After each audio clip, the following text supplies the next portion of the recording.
Nancy, while I have you, I would love to ask you, and Dale as well, but why is it important, as a Gallup certified strength coach, why is it important that people understand what their strengths, what their talents are?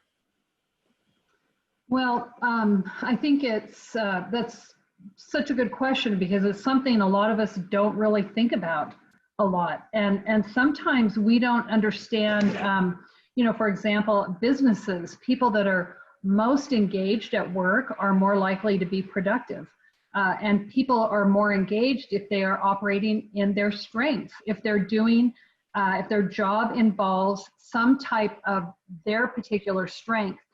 There are businesses and companies now who work with strengths coaches to do this very thing, to help people identify their strengths, because then they become more productive as a company. They understand this person's strength is this person's strength is this.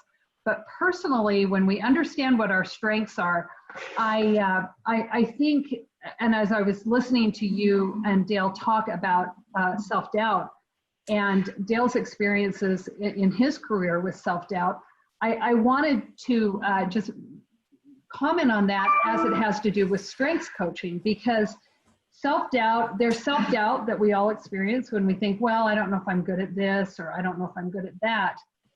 But there's devastating self-doubt that is what a lot of people are feeling right now. And all of us probably have felt sometime in our life.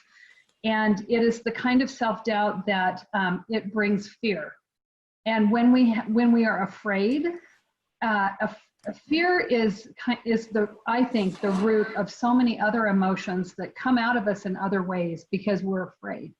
And so what strengths coaching can do, and understanding your strengths, number one, you develop your potential in a more streamlined way, but also when you understand your strengths, now this is a systematic, scientific way of finding your strengths.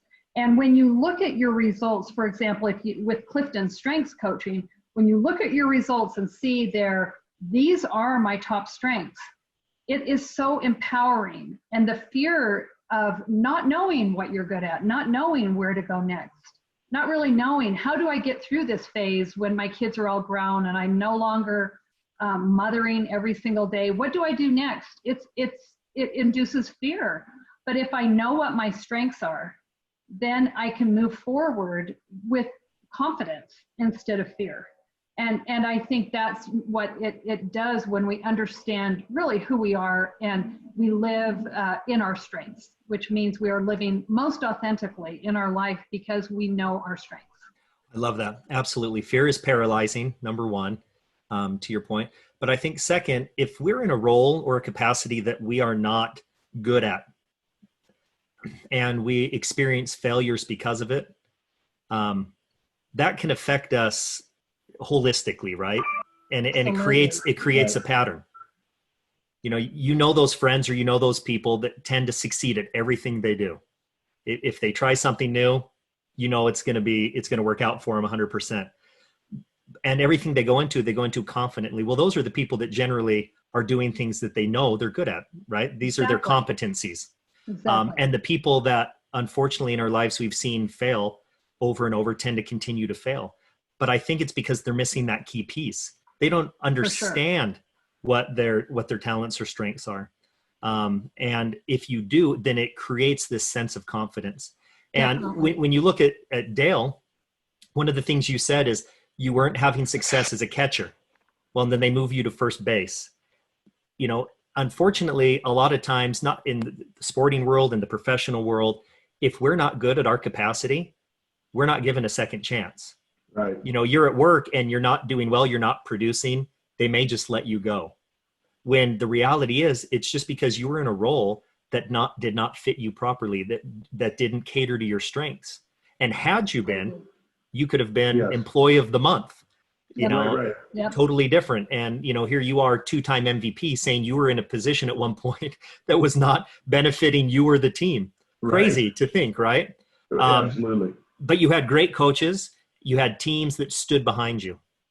And not all of us have that. And where I think that's where the coach comes in, right, Nancy, is not all of us have it, but all of us need it. Exactly. Right, And it's right. difficult for us to even know what role we should be in.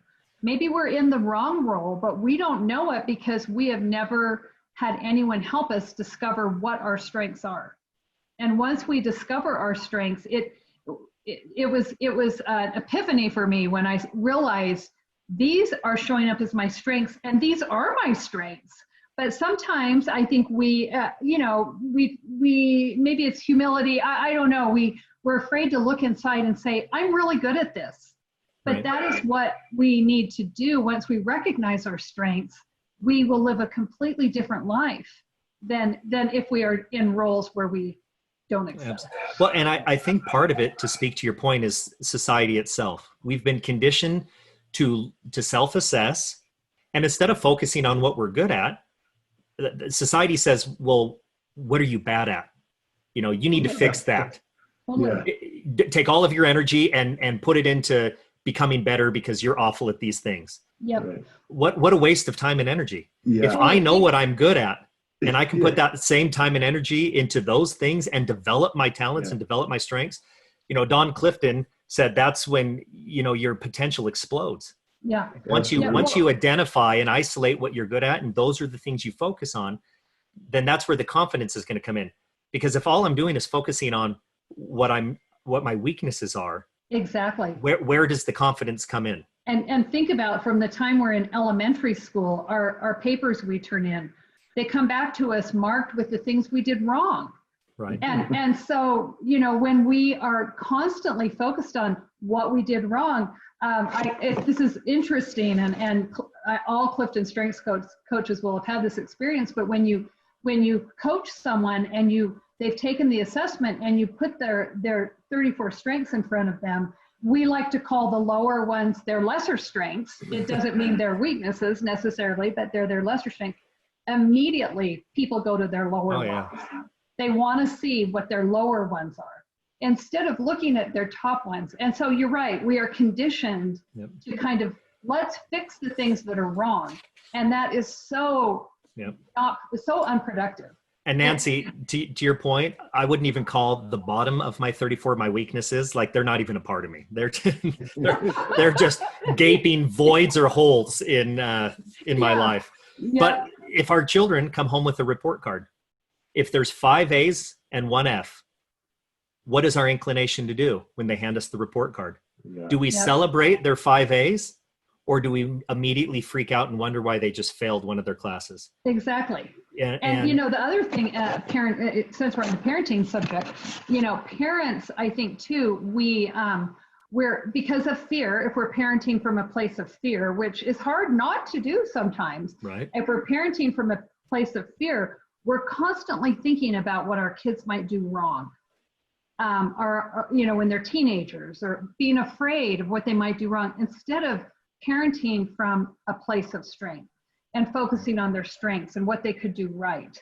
And, as parents, you kind of go in and out of those phases of your parenting style and parenting skills. But I do think it's interesting to realize how much more valuable it is for us to recognize our own strengths and the strengths of those around us. Absolutely. I was just going to interject here. I think professional sports teams, in college and high school, it's, you don't have the level of talent that you have in the professional sports.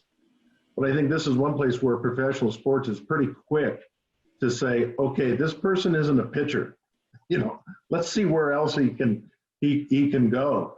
And this is, again, as you referred to my situation, I wasn't a very good catcher. Maybe he's a first baseman. Didn't work out there. Murph, maybe you're an outfielder. Someone stuck with me and allowed me to develop some strengths I didn't know I had. But if you're doing something well in sports, they try to help you find your strengths a little bit more, I think, than in the business community sometime. And in our culture, we, as both of you have mentioned, we concentrate on weaknesses and trying to improve them. I had weaknesses as a hitter, and my coaches always told me, okay, Murph, you're not a very good low ball hitter. You're a better high ball hitter. lay off the low ball. Don't swing at that one anymore. Don't even try. Yeah, because it's your weakness. But when the pitcher throws one up here in your zone, you got to be ready to go. That's your strength. So don't sit there as you're trying to hit a 95-mile-an-hour fastball and think about your weakness. That's just is not going to be productive. And that's a great lesson I think our culture, society, and businesses can learn. You need a coach, you need a team to help everybody develop their strength. Absolutely. The other thing, Dale, about your about them, moving you to first base and then the outfield, they could see his strength that he could hit. Right. And so when they knew he could hit, then they wanted to help him develop his hitting, which ironically, he started to develop more once he realized he wasn't going to be a catcher using his arm like that. And so, I think that's a really key part of that, that they moved you to find your area of strength while recognizing that you had a strength to hit. Yes, I had a strength in there somewhere. But to recognize it is the key, and have someone empower you. Absolutely, and to not give up. Right. One of my favorite TED Talks is called "Good Leaders Make You Feel Safe," which the idea behind the talk is that if they've already shown faith in you, right? They've brought you on to the team, they've brought you into the business, and so if you're not having success, don't just blame the individual and shut them out. Help them grow and develop into a success. Or if we brought them onto this business and we saw them as a talent and they're not being productive, they're not succeeding, the onus is on us to figure out what are we doing wrong? How are we not supporting this individual enough? Or where can we move them? What can we do to make sure that we all reach our goals, which I think is a phenomenal mindset, a great way to approach business, life, family, sports. Yeah, right? sure. We don't give up on the people that are part of our team. Right. And we're with them through thick and thin. So that is awesome.